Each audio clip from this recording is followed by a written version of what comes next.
What's up, everyone, and welcome back to another episode of RobLive. This is episode 12, Outside Your Comfort Zone. And as always, we start with quotes. So let's get on to our first quote. It is, "Do not let fear make your decisions for you." This is from Annette White. Our second quote is, "If it doesn't challenge you, it doesn't change you."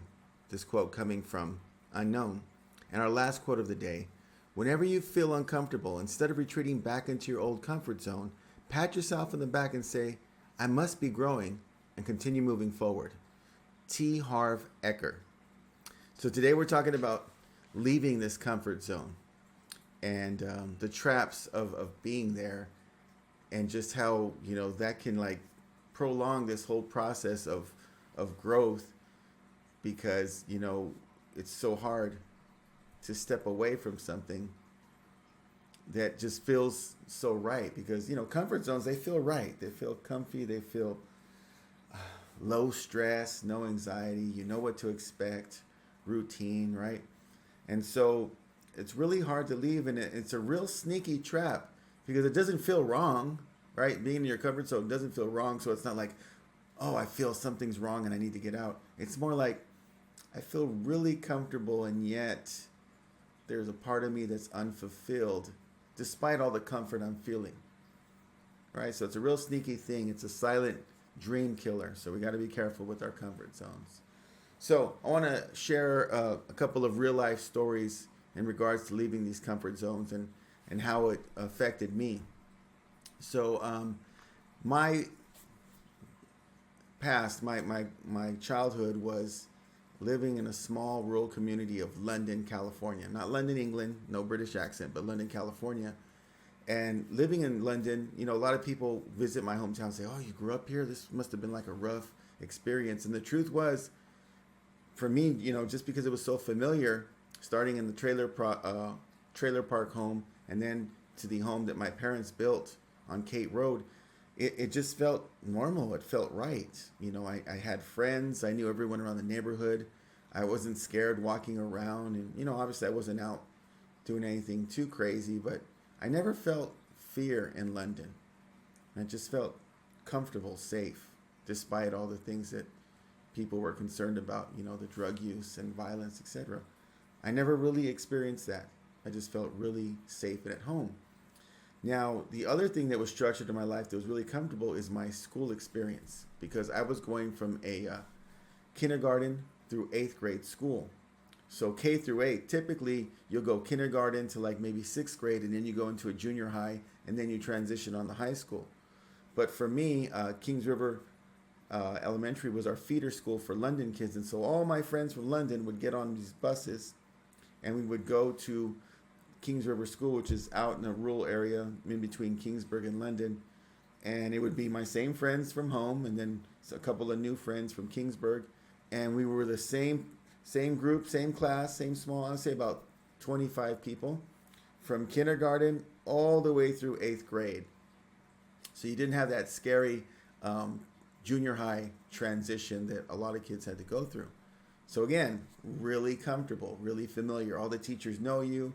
I had a older brother and sister and a younger sister, and we all were at the same school together. So there was some comfort in that. Plus, a lot of teachers knew my older brother and sister, and so it wasn't any like big transition for me to come into their class. They were just like, "Oh yeah, you're Gus's brother, or you're Cynthia's brother," and so a lot of comfort there as well.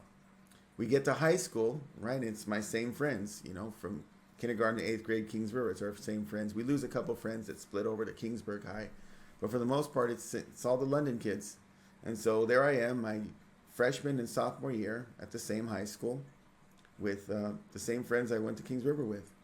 So again, another comfortable transition. And so right around the summer of my sophomore year, I start to reflect on my life and realize that I've been in the same place with the same people for 16 years of life. And on one hand, it was a really good thing. It was really nice to have a place you can call home and friends you could rely on. It was a real good foundation to have. But on the other hand, it was super comfortable. So there wasn't this huge transition of trying to make new friends, or struggling with my identity within my social group because it was already cemented years past. And just this, it had to be prayer. It had to come from God. I couldn't think of anywhere else that this idea would come from. But I got this idea, this urge. I said, you know what? You need to move to Reedley, because I had an aunt and a cousin who lived in Reedley. I said, I got to move to Reedley. And Reedley was about 15 minutes from Dinuba, which was the school that I was originally at, Dinuba High School. Go Emperors. And Reedley Pirates, it was a larger school, and it was a town that I didn't know anyone. And I was like, I've got to go there. I've got to see what it's like to be in a place where I don't know anyone, right? Clearly outside my comfort zone. And I don't know what gave me the courage to do it, but that summer I started the paperwork process and changed my address to my aunt's address in Reedley and moved to Reedley. And I remember being there on the first day of school, and all these thoughts started to come to my head that I'd never really thought about. Like, who am I going to eat lunch with? Who am I going to hang out with? What am I going to do on the weekends? Who do I know on the football team? Because I just joined the football team. I don't know anyone. And so I'm finding all these new scenarios that are extremely uncomfortable, and I'm having to do these things on my own. And I remember the first time I had lunch by myself, right? Remember, I'm going 16 years of having friends and eating lunch with a group of people, and here I am by myself at lunchtime, and I'm like, all right, well, I guess I'm just going to sit here in the corner and eat on my own. I wasn't sure if I should go to the cafeteria or the brunch shack or what area of the campus that I should go to. And there was this real big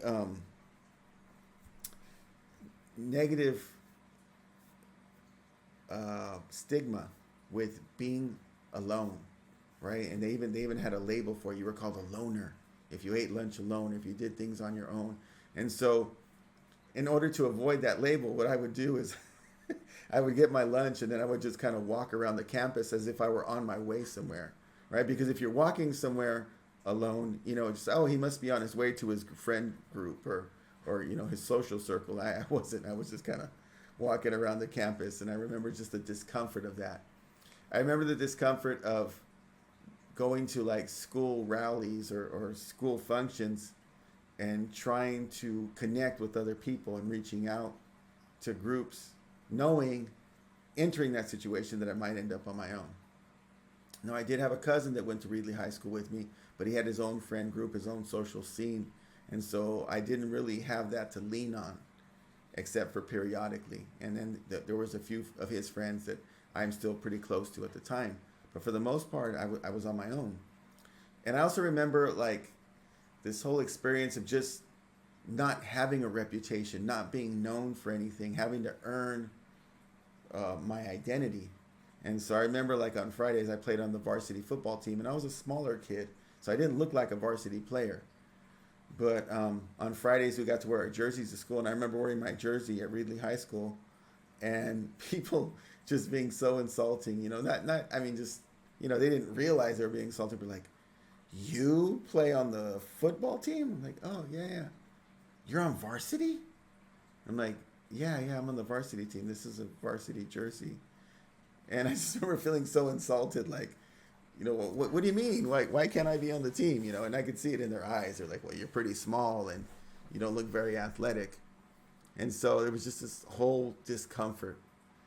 And I went to my first semester, played football there, played soccer there, spent my first semester, my junior year, the entire semester there at Reedley.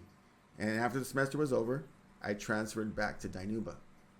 But when I came back to Dinuba High School, after an entire semester of being on my own and breaking out of that comfort zone, I just became a much more bold and confident person.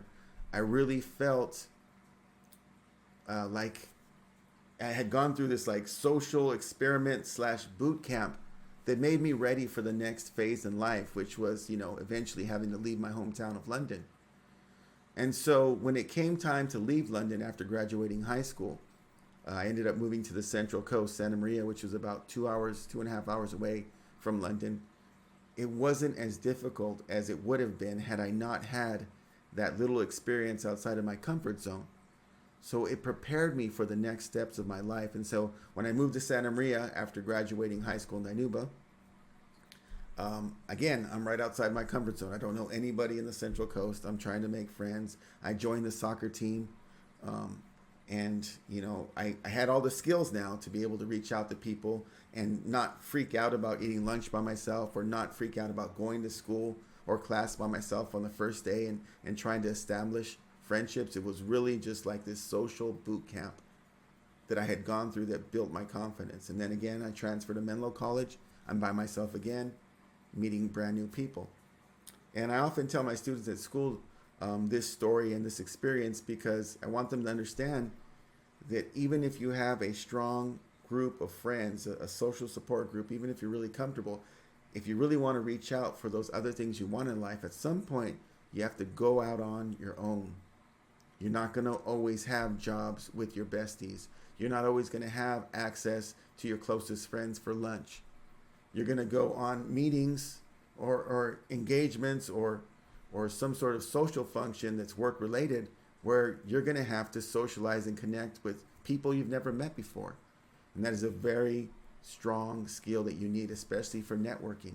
And so nowadays, whenever I have to go somewhere on my own, I don't even blink. I don't think twice. I just go out there, and I know the drill. I know I have to connect with people. I know I have to be social.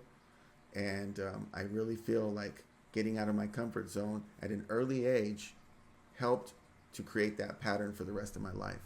And so now the best way I can explain it is I am comfortable being uncomfortable. Not all the time, but a lot of times, because I know that that's where the gold is. That's where the good stuff is. It's outside that comfort zone.